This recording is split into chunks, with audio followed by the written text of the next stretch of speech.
할렐루야, 할렐루야. 네, 오늘 제 수요일, 오늘부터 시작해서 사순절이 시작되었습니다. 이 사순절 기간 동안에 또 주님의 크신 은혜, 또 구원의 또 그 놀라운 은총을 우리가 깊이 묵상하면서 또 하나님을 경배하고 찬양하는 우리 모두가 되기를 소망합니다. 우리 다 함께 기도하겠습니다.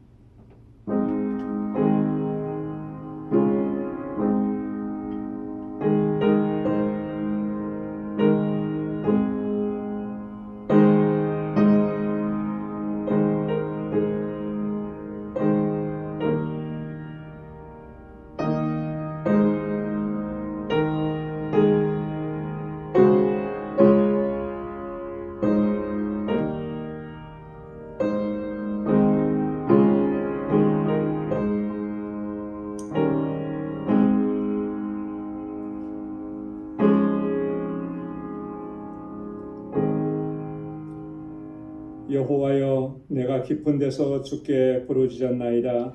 주여, 내 소리를 들으시며 나의 간구하는 소리에 귀를 기울이소서. 여호와여, 주께서 죄악을 감찰하실진대 주여 누가 서리이까? 그러나 사유하심이 주께 있음은 주를 경외케 하심이니이다. 이스라엘아, 여호와를 바랄지어다. 여호와께는 인자하심과 풍성한 구속이 있음이라. 저가 이스라엘을 그 모든 죄악에서 구속하시리로다. 아멘. 은혜가 풍성하시고 자비하신 하나님, 참으로 감사하고 감사합니다. 허물과 죄로 죽었던 저희들을 주님 다시 살려주시고 영원한 생명을 저희에게 허락해 주시고 날마다 이렇게 하나님의 크신 은혜와 놀라우신 능력의 역사 가운데 살아갈 수 있도록 인도해 주심을 감사합니다. 오늘도 이 시간 사순절을 시작하면서 먼저 주님 앞에 나와 주님을 경배하고 찬양하고 예배합니다. 하나님, 우리의 예배를 받아 주옵소서. 나를 구속하신 그 은혜의 감격 속에서 날마다 주님을 찬양하고 주의 이름을 높이고 주님께만 영광 돌리는 삶을 살아갈 수 있도록 도와주옵소서. 오늘 우리 가운데 임하시고 하늘의 평강으로 덧입혀 주시고 우리의 예배를 받아 주옵소서. 이 예수님의 이름으로 기원하옵나이다. 아멘. 전능하사 천지를 만드신 하나님 아버지를 내가 믿사오며 그 외아들 우리 주 예수 그리스도를 믿사오니 이는 성령으로 잉태하사 동정녀 마리아에게 나시고 본디오 빌라도에게 고난을 받으사 십자가에 못 박혀 죽으시고 장사한 지 사흘 만에 죽은 자 가운데서 다시 살아나시며 하늘에 오르사 전능하신 하나님 우편에 앉아 계시다가 저리로서 산 자와 죽은 자를 심판하러 오시리라. 성령을 믿사오며 거룩한 공예와 성도가 서로 교통하는 것과 죄를 사하여 주시는 것과 몸이 다시 사는 것과 영원히 사는 것을 믿사옵나이다. 아멘. 찬양으로 하나님께 영광 돌리겠습니다. 예수 우리 왕이여.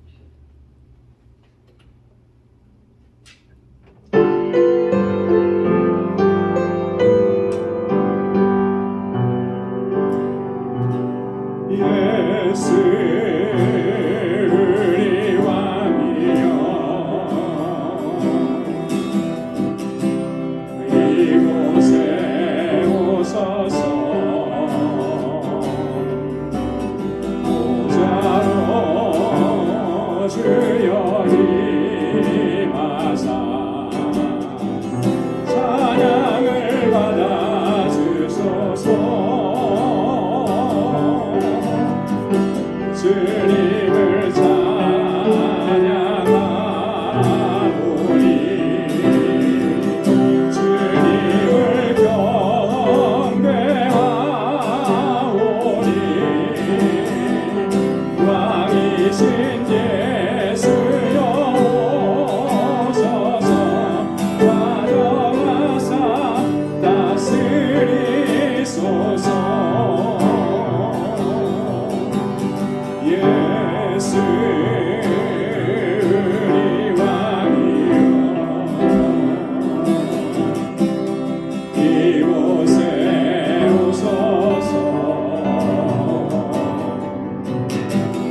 왕이신 우리 하나님께 모든 영광 올려드립니다. 놀랍다 주님의 큰 은혜.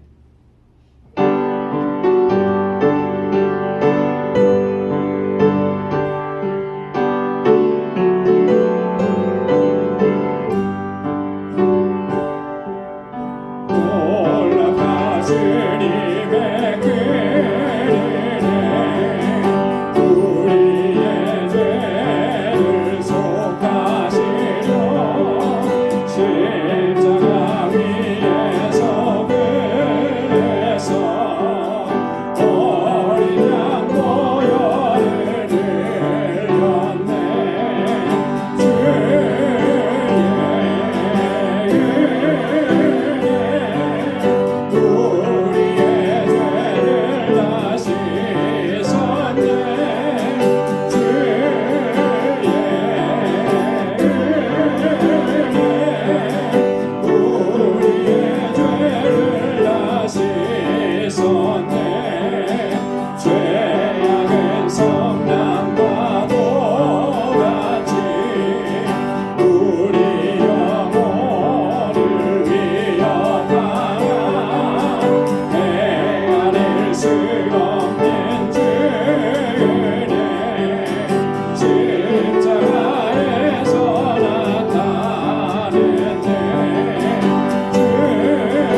찬양의 가사처럼 내 앞길이 비록 험하고 멀어도 언제나 주님을 따라가고 주님께 순종하는 우리의 삶이 되기를 소망합니다. 우리 이 시간 다 같이 통성으로 하나님께 기도하겠습니다. 교회를 위해서 기도해 주시고 우리 주일학교를 위해서 유스그룹과 EM을 위해서 우리 목회자 청빙을 위해서 같이 기도해 주시고 우리 교회가 정말 이 세상 가운데 하나님께서 주신 사명을 잘 감당할 수 있는 그런 교회 되게 해달라고 기도해 주시고 또 우리 지체들을 위해서 기도할 때 우리 환우들과 또 연로하신 분들, 특별히 지금 슬픔을 당한 가정 위에 하나님께서 위로의 손길로 함께해 주시기를 우리 같이 기도하겠습니다. 또한 우리 선교사님들을 위해서 특별히 우리 김인선 선교사님, 신유선 선교사님의 회복을 위해서 우리 정득수 선교사님과 알라메다 방주교회를 위해서 또 IT 선교지를 위해서 같이 기도해 주시고 또 우크라이나의 전쟁이 정말 빨리 하루속히 잘 평화적으로 또 해결이 될 수 있도록 하나님 역사해달라고 우리 같이 기도해 주시고 오늘 이 시간 기도 제목 우리 같이 함께 통성으로 기도하겠습니다. 하나님 아버지 참으로 고맙고 감사합니다.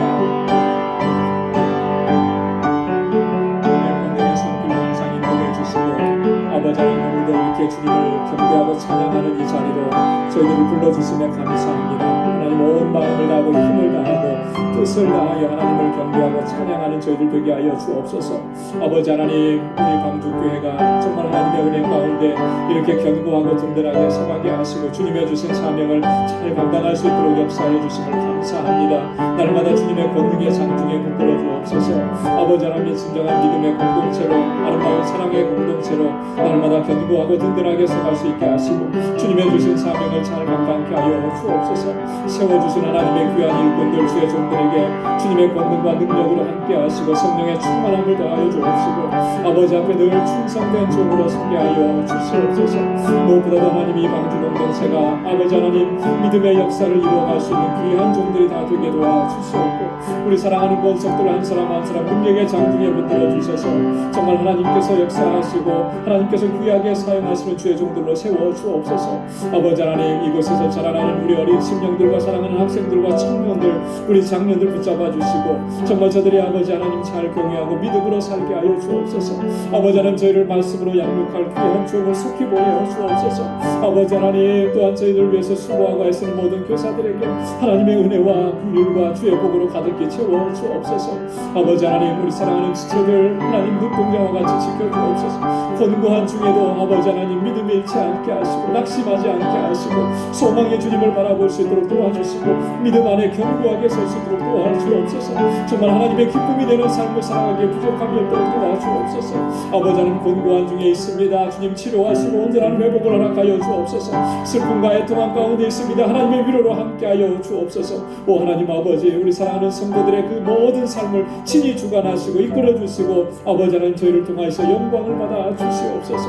아버지 하나님 지금도 세계 곳곳에서 주의 복음을 전하는 사랑하는 주의 종들을 붙잡아 주시고 능력 가운데 함께하옵소서. 아버지 하나님 주님의 생명의 복음이 전해질 때마다 놀라운 구원의 역사가 풍성하게 일어나도록 인도해 주옵시고 우리 선교사님들 눈동자와 같이 지켜주시고 늘 아버지 하나님 안전하게 하옵시고 건강하게 하여 주옵소서. 그 사역에 필요한 모든 것들 하나님 부족함 없이 채워 주옵시고 저희들로 하여금 함께 기도하고 협력하게 하셔사오니 우리 방주교회도 이 아버지 하나님의 선교의 사명을 잘 감당할 수 있게 도와주옵소서.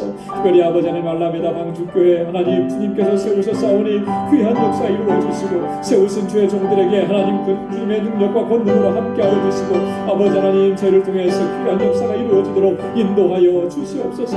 오 하나님 아버지 우크라이나를 불쌍히 여겨 주옵소서. 무고하게 죽어가는 그 생명들 더 이상 아버지 하나님 이런 피해가 없도록 주님이 전쟁을 막아주시고 아버지 하나님 그 땅에 아버지 진정한 평화가 아버지 임하도록 주님께서 역사하시고 주관하시고 섭리하여 주옵시고 아버지 하나님 그 죽음의 땅에서 하나님 사망이 있는 땅에서 생명의 복음을 전하는 우리 선교사님들 눈동자와 같이 지켜 주옵소서. 오 하나님 아버지 이 시간도 주님 앞에 나와서 우리 마음의 소원을 아뢰고 간구하고 기도하오니 사랑하는 주의 종들의 기도 주님 들어주시고 주님 선하신 응답을 허락하여 주옵소서. 오늘도 말씀의 은혜를 사모합니다. 예비하신 말씀으로 우리의 심령 가운데 큰 은혜 허락해 주시고 말씀 앞에 겸비하게 서도록 도와주시고 주님 앞에 새로운 결단으로 설 수 있는 은혜의 시간이 되도록 인도하여 주시옵소서. 주시옵소서. 모든 감사와 찬양과 영광 주님 앞에 올려드립니다. 우리의 기도를 받아 주옵소서. 예수님의 이름으로 간절히 기도드리옵나이다. 아멘. 할렐루야. 주님께서 또 선하신 응답을 우리에게 허락해 주시는 줄로 믿습니다. 자, 이제 우리 하나님의 말씀 같이 묵상하는 시간입니다. 오늘 묵상할 하나님 말씀은 로마서 제8장 12절에서 25절까지 말씀입니다. 로마서 제8장 12절에서 25절. 제가 한 절 읽고 여러분 한 절 읽고 이렇게 교독하도록 하겠습니다. 그러므로 형제들아 우리가 빚진 자로 돼 육신에게 져서 육신대로 살 것이 아니니라. 너희가 육신대로 살면 반드시 죽을 것이로되 영으로서 몸의 행실을 죽여 살리니. 무릇 하나님의 영으로 인도함을 받는 그들은 곧 하나님의 아들이라. 너희는 다시 무수하는 종의 영을 받지 아니하였고 양자의 영을 받았으므로 아바 아버지라 부르짖느니라. 성령이 친히 우리 영으로 더불어 우리가 하나님의 자녀인 것을 증거하시나니. 자녀이면 또한 후사 곧 하나님의 후사요 그리스도와 함께 하시나니 우리가 그와 함께 영광을 받기 위하여 고난도 함께 받아야 하는 것이니라. 생각건대 현재의 고난은 장차 우리에게 나타날 영광과 좋게 비교할 수 없도다. 피조물의 거대한 운반은 하나님의 아들들의 나타나는 것이니. 피조물이 허무한데 굴복하는 것은 자기 뜻이 아니요 오직 굴복해 하시는 이로 말미암음이라. 그 바라는 것은 피조물도 썩어짐의 종로를 탄 데서 발견되어 하나님의 자녀들의 영광에 자리에 이르는 것입니다. 피조물이 다 이제까지 함께 탄식하며 함께 고통하는 것을 우리가 아나니. 이뿐 아니라 또한 우리 곧 성령의 처음 익은 열매를 받는 자들도 속으로 탄식하여 양자될 것 우리 모든 소름을 기다리느니라. 우리가 소망으로 구원을 얻었음에 보이는 소망이 소망이 아니니 보는 것을 누가 바라리요. 만일 우리가 알지 못하는 것을 바라면 참음으로 기다리느니라. 아멘. 우리 지난주에 이어서 로마서 8장에 있는 말씀 계속 우리 묵상하도록 하겠습니다. 8장을 처음 시작하면서 바울은 그렇게 선언을 했었죠. 그러므로 이제 그리스도 예수 안에 있는 자에게는 결코 정죄함이 없나니 이는 그리스도 예수 안에 있는 생명의 성령의 법이 죄와 사망의 법에서 너를 해방하였습니다. 여러분 이거는 우리가 신앙생활하고 믿음으로 사는 데 있어서 굉장히 중요한 그 선언입니다. 그리스도 예수 안에 있는 생명의 성령의 법이 우리를 죄와 사망의 법에서 해방시켜 주셨다. 자유하게 하셨다라고 하는 거죠. 승리하게 하셨다라고 하는 거예요. 그래서 오늘 우리는 이런 사망의 법이 더 이상 우리를 해하지 못하고 어떻게 할 도리가 없는 거예요. 로마서 8장 이제 후반부에 가면 이 하나님의 사랑에서 우리를 어떠한 세력도 끊을 수 없다. 왜 그러냐면 그리스도 예수 안에 있는 그 생명의 성령의 법이 우리 안에 있기 때문에 그렇다라고 하는 것입니다. 그렇다면 우리가 어떻게 살아가야 하느냐라고 하는 것, 이런 부분들을 로마서에서 8장에서 특별히 강조하면서 말씀을 합니다. 오늘 12절부터 25절까지 말씀해 보면 바울이 여기에서 우리의 정체성에 대해서 중요한 내용을 또 한번 말씀을 합니다. 그게 뭐냐면 우리는 하나님의 후사라고 하는 거예요. 후사. 하나님의 후사라고 하는 거예요. 그래서 오늘 본문은 두 부분으로 나눠볼 수 있는데요. 12절부터 18절까지는 그리스도와 함께한 하나님의 후사라고 하는 주제, 그리고 19절부터 25절까지는 피조물의 탄식과 고통, 이런 주제로 좀 나눠볼 수가 있습니다. 자, 그러면 오늘 본문의 말씀을 하나하나 우리 좀 살펴보면서 같이 나누겠습니다. 자, 먼저 첫 번째 부분은 그리스도와 함께한 하나님의 후사라 그럽니다. 여러분, 후사라고 하는 말이 어떤 의미입니까? 후사. 한마디로 말하면 상속자라고 하는 거죠. 그죠? 상속자. 유업을 이을 사람이라고 하는 거예요. 보통 이 유업은 누가 있는 것입니까? 자, 앞에를 보여주시고요. 네. 유업은 누가 이어가는 거죠? 자녀가 이어가는 거죠. 자녀. 그죠? 예. 하나님께서 우리를 하나님의 자녀로 삼아 주셨고 그 하나님의 자녀에게 주어지는 특권이 뭐냐면 유업을 이을 자라고 하는 거예요. 하나님의 후사가 되었다라고, 상속자가 되었다라고 하는 것입니다. 그것을 오늘 이렇게 말씀을 선언을 하면서 그러면 그 하나님의 후사가 되었으면 우리가 어떻게 살아야 되느냐, 어떻게 살지 말아야 되느냐 이런 것들을 우리가 분명하게 기억을 해야 한다는 것이죠. 자, 그래서 12절 13절에 보면 그렇게 얘기합니다. 그러므로 형제들아 우리가 빚진 자로 돼 육신에게 져서 육신대로 살 것이 아니라 너희가 육신대로 살면 반드시 죽을 것이로되 영으로서 몸의 행실을 죽이면 살리니 그렇게 말씀합니다. 육신에게 져서 육신대로 살지 말라. 왜냐하면 우리는 빚진 자이기 때문에 그렇다라고 하는 것이죠. 빚진 자. 우리가 빚진 자로 돼 육신에게 빚진 자가 아니고 누구에게 빚진 자냐고 하면 하나님께 빚진 자라고 하는 거예요. 하나님께 빚진 자. 공동 번역에서는 이 12절에 있는 말씀을 어떻게 번역했냐면 이렇게 번역을 하고 있습니다. 육체에 빚을 진 것은 아닙니다. 그러니 우리는 육체를 따라 살 의무는 없습니다. 조금 더 이렇게 명확하게 의미가 들어오는 것 같아요. 그죠? 빚을 졌다라고 하는 것은 다른 말로 얘기하면은 어떤 의무가 있다라고 하는 거예요. 그죠? 어떤 의무입니까? 그 빚을 갚아야 되는 의무가 있다라고 하는 거죠. 근데 우리는 육체의 빚을 진 사람들이 아니라는 거예요. 육체의 빚을 진 사람들이 아니기 때문에 거기에 빚을 갚아야 되는 의무는 없다라고 하는 거예요. 그러니까 육체에 이끌려 살아서는 안 된다라고 하는 것이죠. 우리는 누구에게 빚졌냐면 하나님께 빚진 거예요, 사실은. 그죠? 하나님께 어떤 빚을 졌습니까? 하나님께서 우리에게 놀라운 구원의 은혜를 주셨잖아요. 그죠?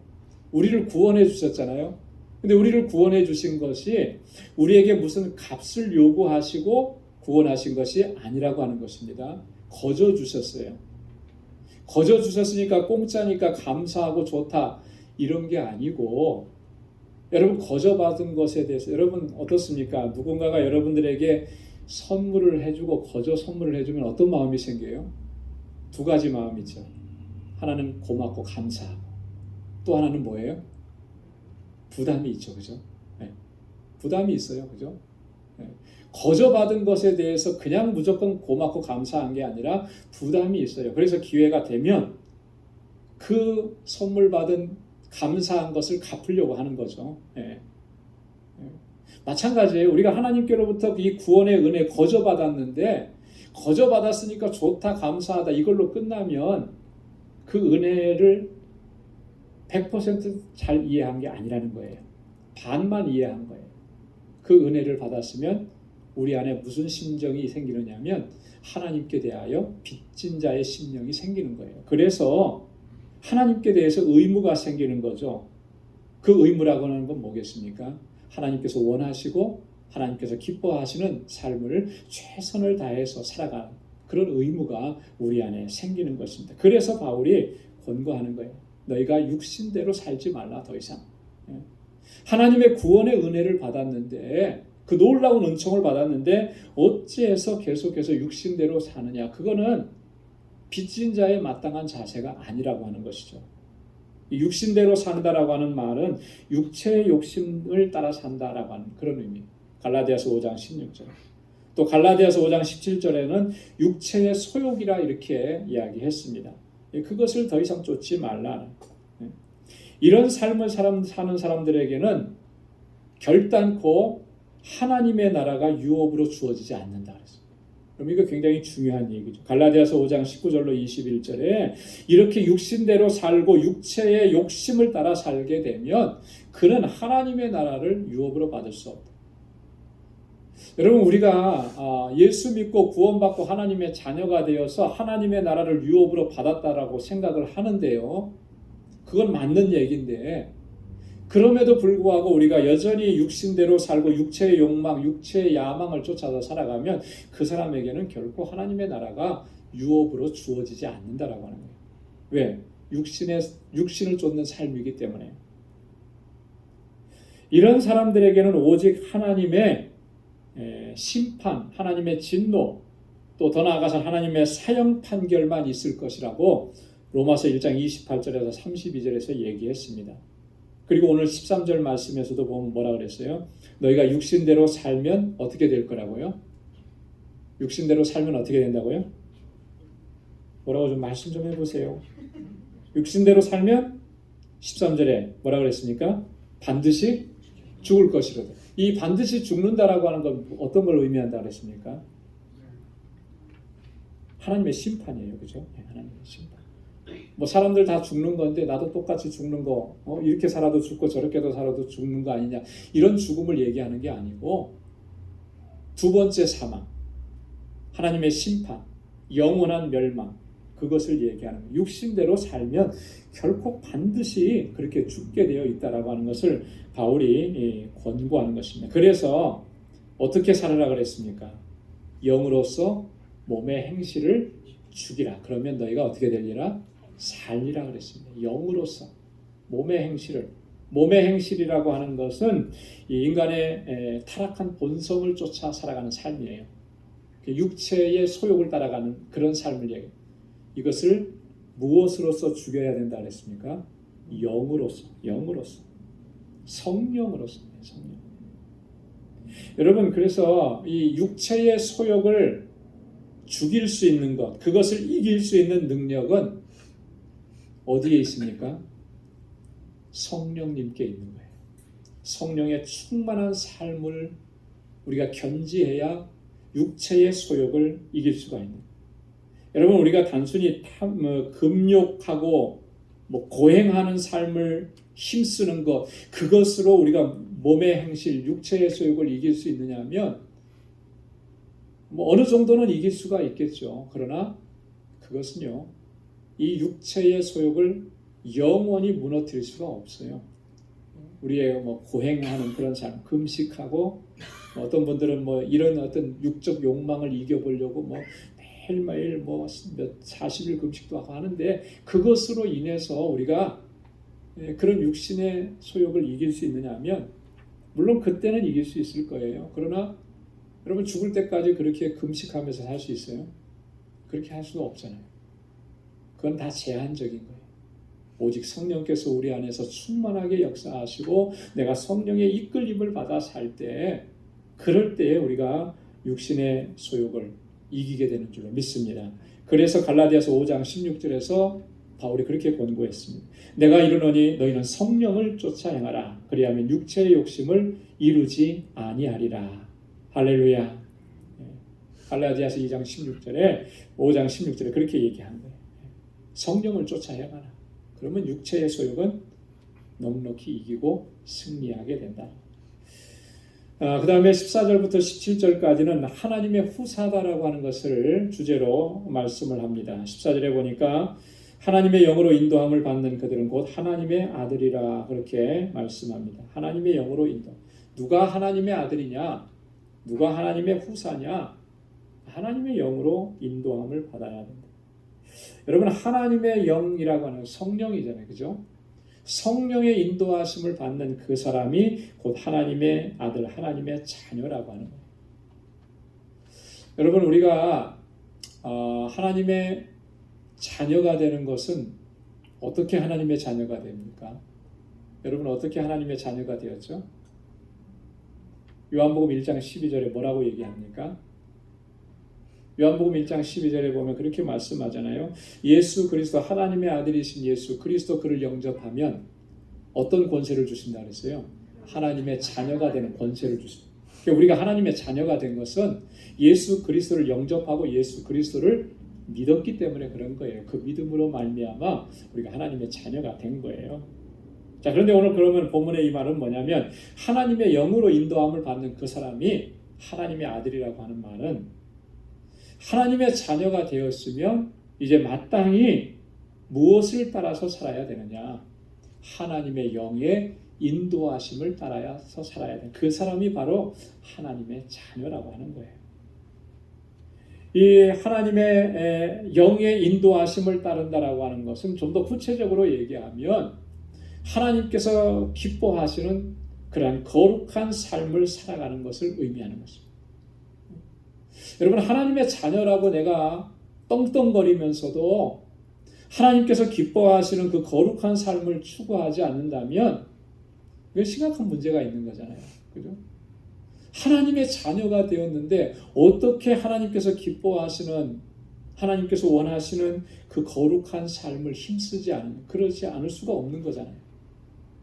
왜요? 내 안에 계신 성령, 그 성령께서 나를 그렇게 거룩한 삶으로 자꾸 인도해 가시는데 거기에 우리가 순종하지 않고 육신의 정욕대로, 육체의 소욕대로 살아가려고 한다면 과연 누가 그를 하나님의 자녀라고 얘기할 수 있겠어요? 여러분, 그래서 우리가 늘마다 우리가 주님 앞에 간구하고 부르짖어야 될 것 중에 하나는 뭐냐면요, 뭐 이거 해달라 저거 해달라 이게 필요합니다. 이것보다 더 중요한 것은 성령께서 항상 내 심령, 내 마음 가운데 계셔서 늘 충만하게 역사해 주시고 나를 이끌어 달라고, 그리고 성령의 그 이끄심에 나는 온전하게 순종하면서 살아갈 수 있도록 나를 인도해 달라고 그렇게 간구해야 돼요. 사실 우리가 살아가면서 뭐 이것도 필요하고 저것도 필요해서 그거 많이 구하는데, 한번 여러분 우리 기도 제목에 기도할 때 한번 보세요. 솔직하게 뭘 제일 많이 간구하고 뭘 제일 많이 기도하는가. 내가 정말 성령의 충만함 가운데서 하나님의 뜻에 순종하는 삶을 살아가기로 주님 앞에 엎드리면서 몸부림치면서 그렇게 기도하고 있는가? 아니면 하나님 이것도 필요합니다. 저것도 필요합니다. 이것 주세요. 저것 주세요. 이걸 더 많이 기도하고 있는. 여러분, 달라고 하는 기도가 너무나 많기 때문에, 그죠? 세상에서 물질이 필요하다고 그거 달라고 하는 기도가 많고 자녀들 성공하게 해달라고 그 기도가 더 크기 때문에 사실 우리가 하나님께로부터 오는 더 풍성한 은혜, 하나님과의 더 깊은 교제 안으로 들어가는 그 놀라우신 은총과 축복, 이걸 누리지 못하는 안타까움이 사실 우리에게 있는 것입니다. 여러분, 성령의 충만함을 구하고 하나님의 거룩하신 자녀답게 살아가기를 힘쓰고 그렇게 우리를 인도해 달라고 주님 앞에 엎드릴 수 있는 우리 모두가 될 수 있기를 소망합니다. 자, 15절에 보면 아바 아버지라 부를 수 있다 그랬어요. 너희는 다시 무서워하는 종의 영을 받지 아니하였고 양자의 영을 받았으므로 아바 아버지라 부르짖느니라. 하나님께서 우리를 자녀 삼아 주셨는데 양자라 그랬습니다. 이게 아주 정확한 표현인 거야. 그죠? 하나님께서 우리를 양자로 삼아 주신. 왜 양자로 삼아 주셨다는 말이 맞습니까? 우리는 본래 진노의 자녀들이었잖아요. 그죠? 죄악 가운데 있어서 하나님의 자녀가 아니었어요. 그런데 하나님께서 거기서 우리를 예수 그리스도로 건져 주시고 구원해 주시고 그리고 우리를 자녀 삼아 주셔서 하나님의 호적에 우리를 이름을 올려 주신 거예요. 출생부터 하나님의 자녀여서 호적으로 올려 주신 게 아니고, 그죠? 우리를 죄악 가운데서 건져내시고 구원해 주셔서 우리를 올려 주신 거예요. 그러니까 양자의 영을 받았다, 양자로 삼아 주셨다는 말이 맞죠.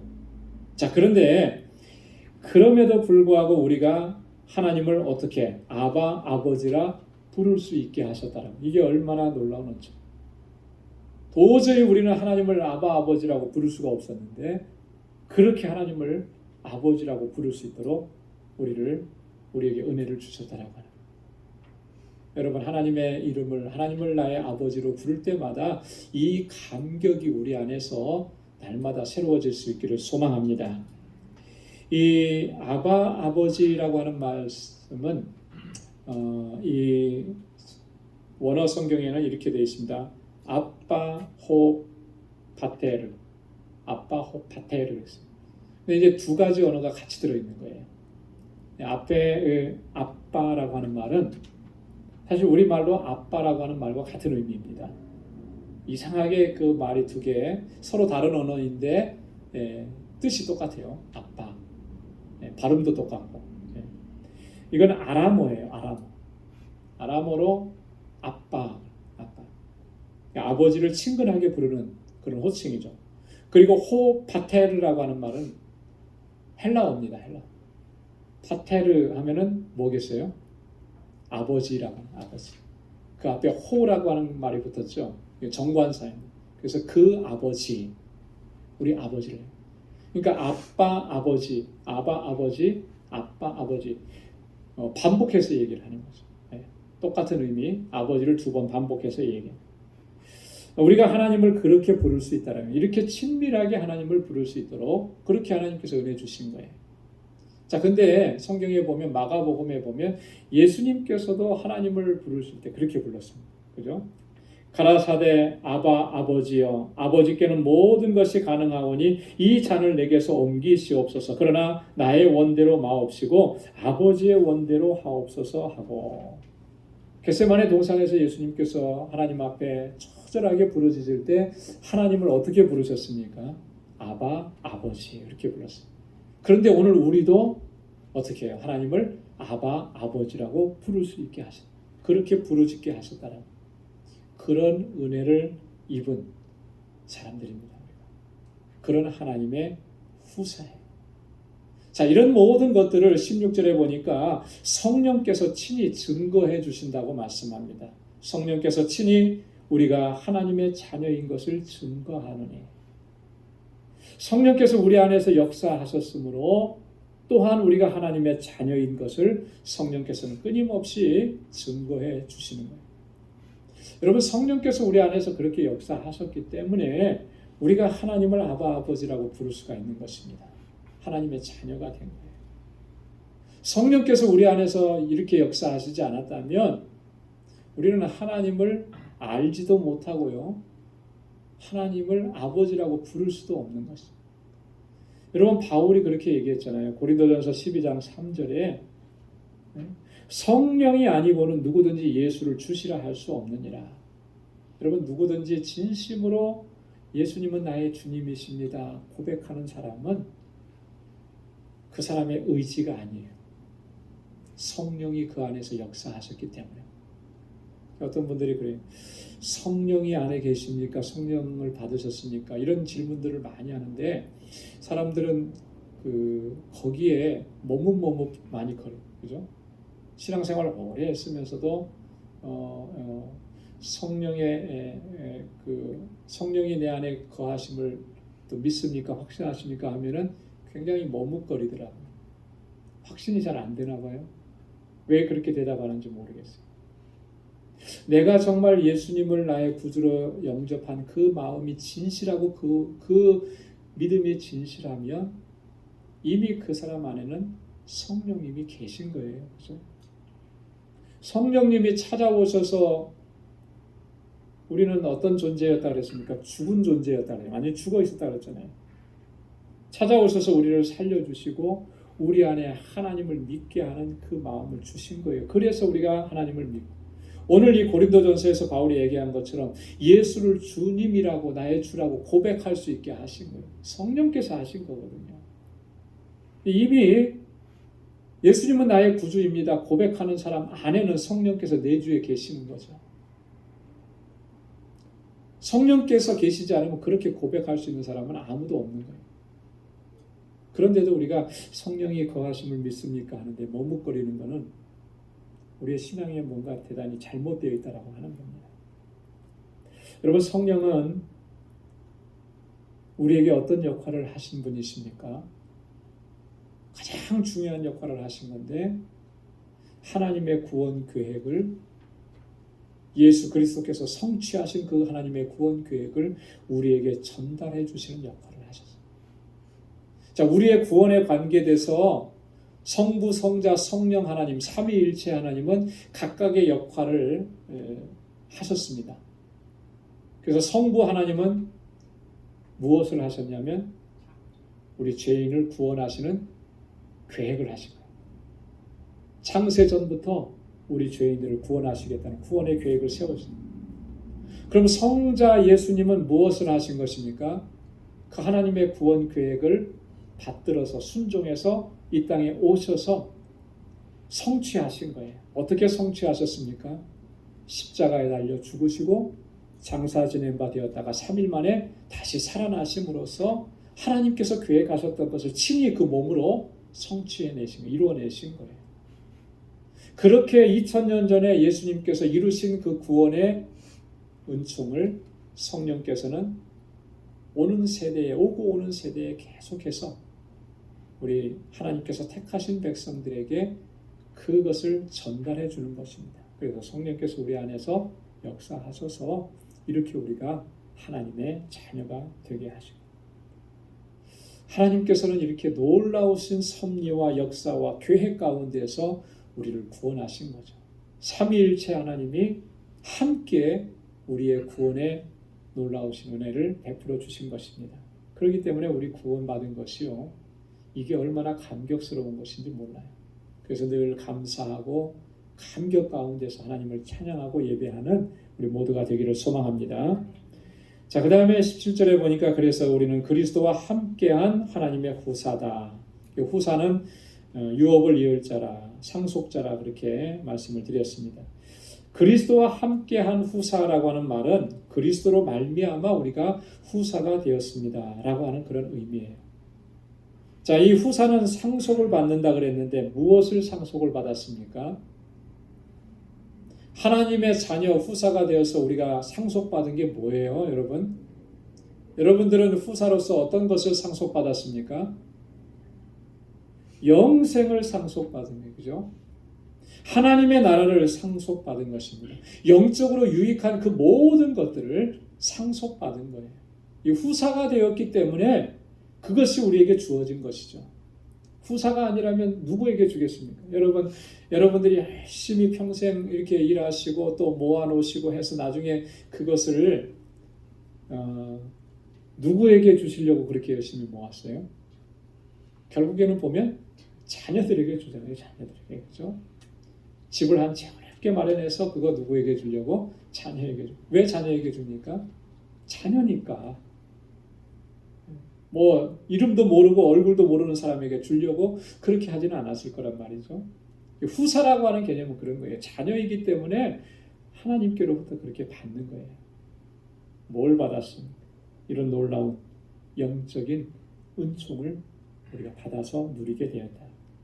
자, 그런데 여기서 중요한 것이 17절 하반절에 보니까 우리가 그와 함께 영광을 받기 위하여 고난도 함께 받아야 될 것이니라 그랬습니다.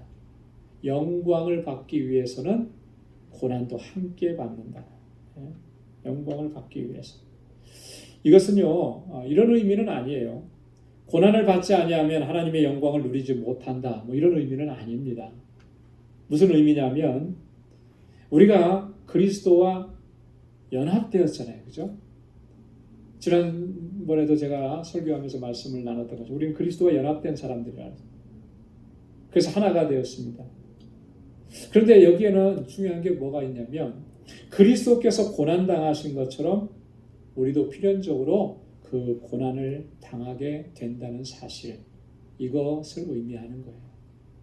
단순히 그 영광만 있는 것이 아니라 그리스도의 영광에 참여하려고 하면 우리가 신앙생활하고 믿음으로 살아가는 동안에 주님이 당하셨던 고난처럼 우리도 고난을 당하게 된다라고. 이거 잊어버리지 말라라고. 예수님께서는 이미 공생의 기간 동안에 제자들에게 이 말씀을 강조하시면서 말씀을 해주셨어요. 요한복음 15장 9절에 보니까 너희가 세상에 속하였으면 세상이 자기의 것을 사랑할 터이나 너희는 세상에 속한 자가 아니요 도리어 세상에서 나의 택함을 입은 자인 고로 세상이 너희를 미워하느니라. 세상이 왜 너희를 미워하느냐? 왜 우리를 미워하느냐? 왜 미워하는 것이겠습니까? 하나님께서, 주님께서 우리를 택하신 주님의 자녀이기 때문에 예수님께서 이 땅에 오셔서 공생애를 감당하시면서도 그때도 예수님을 핍박하고 박해하고 미워하고 누가 그렇게 했어요? 당시 그 종교 지도자들이 그랬잖아요. 그죠? 그래서 결국에는 예수님을 십자가에 못 박았잖아요. 하나님의 아들이시기 때문에 그렇게 한 거예요. 그죠? 하나님을 대적하는 자들이기 때문에 그렇게 한 거죠. 오늘 우리 그리스도인들이 이 세상에 살면서 믿음으로 살면서 고난을 당하고 환난을 당하는 거 우리가 누구에게 속해 있기 때문에 그런 거예요. 하나님께 속해 있고 예수님께 속해 있기 때문에 예수님께서 우리를 택해 주셨기 때문에 세상이 우리를 미워하는 거예요. 예수님 미워했던 것처럼. 그래서 우리가 이거 당연하게 생각을 해야 합니다. 그죠? 그 고난 뒤에는 뭐가 있는 거예요? 놀라운 하나님의 영광이 있어요. 자, 그런데 그 영광이 어떤 영광이라고 그랬습니까? 18절 말씀 우리 한번 같이 봉독해 보도록 하겠습니다. 18절 다 같이요. 시작. 생각건대 현재의 고난은 장차 우리에게 나타날 영광과 좋게 비교할 수 없도다. 아멘. 여러분, 이 말씀이 우리에게는 정말 큰 위로가 되고 소망이 됩니다. 현재의 고난은 장차 나타날 영광과 좋게 비교할 수가 없다. 우리가 이 땅에서 믿음으로 사노라고 하면 고난이 많이 있죠. 환난도 당하죠. 이 현재의 고난이라. 바울이 이 편지를 쓸 당시에 그 고난은 어떤 고난이었냐면 바로 성도들이 유대인들과 또 로마 제국에 의해서 핍박을 받고 박해를 받고 죽음의 위협을 당하고 실제로 죽는 그런 고난을 당하는 그런 거예요. 현재적 고난입니다. 이게 있어요. 앞에서도 말씀드렸지만 여러분, 우리 신앙생활은 고난이 없는 신앙생활은 없습니다. 고난이 없는 신앙생활은 없습니다. 이 고난이라고 하는 것은 이런 핍박과 박해의 시대의 고난뿐만 아니고 우리가 살아가는 삶의 현장 속에서 예수 믿는다는 것 때문에 미움을 받고 불이익을 당하고 불법과 불의한 일들을 당하게 되는 이런 고난들까지 많아요. 그래서 예수 믿기 때문에 그런 일을 우리가 겪게 되는 것인데 여러분, 이런 고난은 끊임없습니다. 우리 믿음의 여정 가운데서 항상 상존하는 거예요. 우리가 고난을 없애달라고 물론 하나님 앞에 기도하지만 하나님께서는 우리가 겪어야 될 그런 고난을 다 없애주시진 않을 겁니다. 왜냐하면 그 고난이 없어진다면 우리가 하나님 앞에 바로 설 수가 없어요. 여러분, 언제 기도 많이 하세요? 언제 금식 기도 하십니까? 고난이 다가왔을 때 금식 기도. 평안하고 아무 문제 없을 때는 아무리 금식하면서 기도하자고 해도 금식 기도 잘 못해요. 근데 고난이 한번 몰려오면 금식하면서 기도해요. 새벽 기도 나오지 말라 그래도 새벽 기도 나오시더라고요. 하나님 앞에 매달리는 거죠. 자, 그러니까 그 고난은 결국 어때요? 나를 하나님께로 더 가까이 이끌어주는 거예요. 그래서 사실 어떻게 보면 우리가 하나님의 나라에 이를 때까지 고난은 사라지지 않을 겁니다. 그런데 놀라운 것은 이 고난은 우리에게 놀라운 은총이고 축복이라고 하는 거예요. 그래서 어떤 분이 그렇게 얘기했습니다. 고난은 변장된 축복이다, 그렇게 얘기했어요. 고난이라고 하는 것으로 겉으로 이렇게 싸고 있어서 정말 좋아 보이지 않는 거예요. 관심도 안 가는 거예요. 멀리하고 싶은 거예요. 근데 그 안에 뭐가 있느냐면 하나님의 놀라우신 축복, 하나님의 은총이 담겨져 있다라. 하나님의 좋은 것은 이렇게 대부분의 경우 고난으로 둘러싸여 있는 경우가 많습니다. 여러분, 우리가 그런 영적인 원리를 안다면 그러면 이 고난 앞에 우리가 낙심하고 좌절할 이유가 없는 거예요. 근데 오늘 본문에서도 18절에 뭐라고 얘기했습니까? 이 고난은 장차 나타날 영광과 좋게 비교할 수가 없다. 이 장차 나타날 영광이라고 하는 게 뭐예요? 영원하신 하나님의 나라를 기업으로 받는 것을 얘기하잖아요. 그 영광스러운 것과는 비교할 수가 없어요. 왜 비교할 수가 없습니까? 단순하게 설명을 하면 이래요. 고난은 일시적인 거예요. 우리가 그것을 굉장히 길게 느낄지 몰라도 그건 제한적이고 일시적인 것입니다. 아무리 고난이 길고 길어도 얼만큼 길겠습니까? 내가 살아가는 동안만큼만 긴 거죠. 그죠? 그게 얼마나 되겠어요? 20년? 30년? 50년? 그거 우리가 길게 느껴지죠. 평생 고난이니까. 그런데 장차 우리에게 나타날 영광은 뭐예요? 어떻습니까? 그 영광은 얼마만큼 가는 거예요? 영원한 거잖아요. 영원한 거. 이 영원이라고 하는 것은 우리가 길이를 측량할 수가 없는 거예요. 시간을 측량할 수가 없습니다. 그런 영광을 우리에게 허락해 주시는 것입니다. 그러니 지금 이 고난이 장차 나타날 그 영광과 비교가 되느냐? 비교할 수 없는 것이라. 이 영광의 고귀함에 비춰볼 때 우리가 당하는 이 고난이라고 하는 것은 아주 작은 것이고 하찮은 것이다라고 하는 것을 설명을 해주고 있는 것입니다. 고린도후서 4장 17절에도 보면 바울이 그렇게 이야기했어요. 우리의 잠시 받는 환난에 경한 것이 지극히 크고 영원한 영광에 중한 것을 우리에게 이루게 함이니. 놀랍지 않습니까? 지금 받는 이 환난은 어떤 환란이라 그랬습니까? 잠시 받는 것이고 경한 것이라고 했습니다. 경은 뭐예요? 가벼운 것이라고 하는 의미죠. 아주 뭐 심각하고 무거운 게 아니라는 거예요. 가벼운 것이라고 했습니다. 그런데 그것이 장차 뭘 이룬다 그랬습니까? 크고 영원한 영광에 충한 것을 우리에게 이루어준다. 여러분 얼마나 놀랍습니까? 그죠? 지금 내가 당하고 있는 이런 고난과 환난과 역경, 이것이 장차 뭘 만들어내는 것이냐면 이렇게 크고 영원하고 영광스러운 중한 것을 우리에게 만들어준다라고 하는, 이건 정말 역설적인 진리입니다. 근데 사실은 세상의 원리도 그래요. 세상에 성공한 사람들, 챔피언이 된 사람들, 여러분 거저 그냥 챔피언 된 사람 아무도 없어요. 그죠? 그냥 그렇게 세상에 뭐 비즈니스나 이런 거 그냥 성공한 사람 아무도 없습니다. 그의 삶 속에 들어가 보면 우리가 가까이 하지 못했기 때문에 알지 못하는 그런 고통, 아픔, 괴로움 이런 것들 너무너무 많아요. 얼마 전에 우리 동계올림픽 끝났잖아요. 그죠? 우리나라 선수들이 많이 편파 판정받고 억울한 일도 많이 다.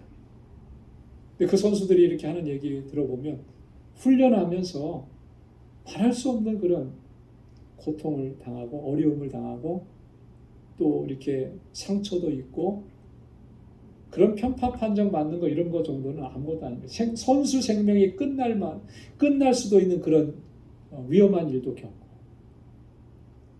어떤 스케이트 타는 선수가 이렇게 얘기하더라고요.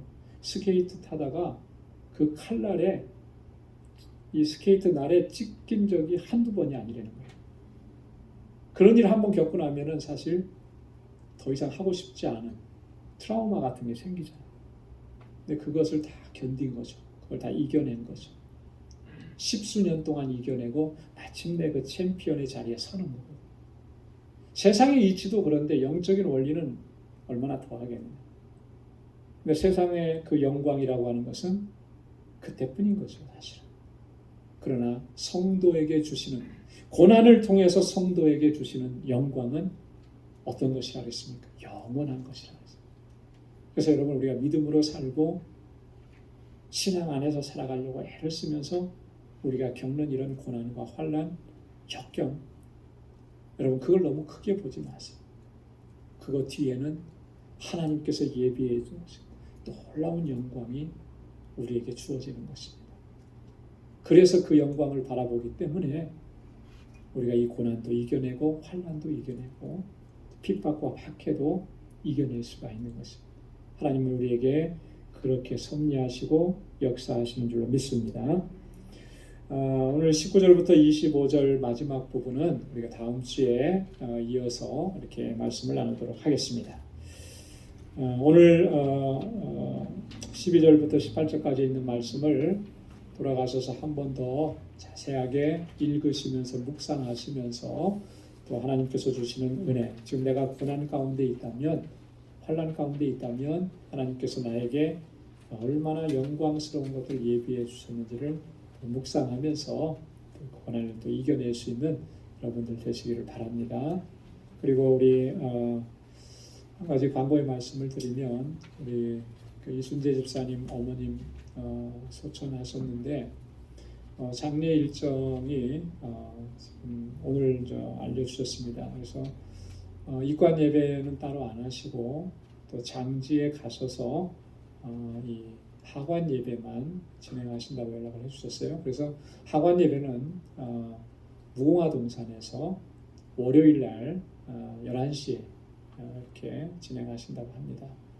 또 한국에서 동생이 또 오는 중에 있어서 기다려야 되고 그래서 월요일 날로 정하셨다고 그랬고요. 여러분 그래서 위에서 기도해 주시고 또 월요일 날 또 장지까지 같이 가실 수 있는 분들은 또 저에게 말씀을 해 주셔서 함께 가도록 그렇게 하겠습니다. 네, 기도하겠습니다.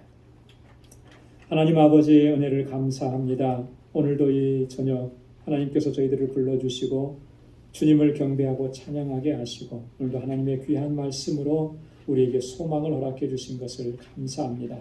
우리가 이 땅에서 믿음으로 살다 보면 때로는 고난을 당하고 환난을 당하고 어려움을 당하고 또 그것 때문에 우리가 때로는 좌절하고 낙심하고 절망했었는데 하나님 아버지는 눈을 들어서 하나님께서 역사하시는 놀라우신 섭리와 역사를 바라볼 수 있도록 도와주옵소서. 현재의 고난은 장차 우리에게 나타날 영광과 좋게 비교할 수가 없다 그랬습니다. 이 장차 나타날 하나님께서 주시는 그 영광을 바라보고 소망하는 가운데 살아갈 수 있는 우리 믿음의 권속들이 되게 하여 주옵소서. 이제는 우리 주 예수 그리스도의 무한하신 은혜와 하나님 아버지의 크고 놀라우신 사랑과 성령의 위로 교통 충만하심의 역사가 하나님의 후사로 하나님의 자녀로 하나님의 뜻에 합당하게 살아갈 수 있는 우리 방주의 모든 믿음의 권속들 위에 또 저들의 가정과 직장과 생업의 터전 위에 이제로부터 영원까지 함께 하시기를 간절히 축원하옵나이다. 아멘.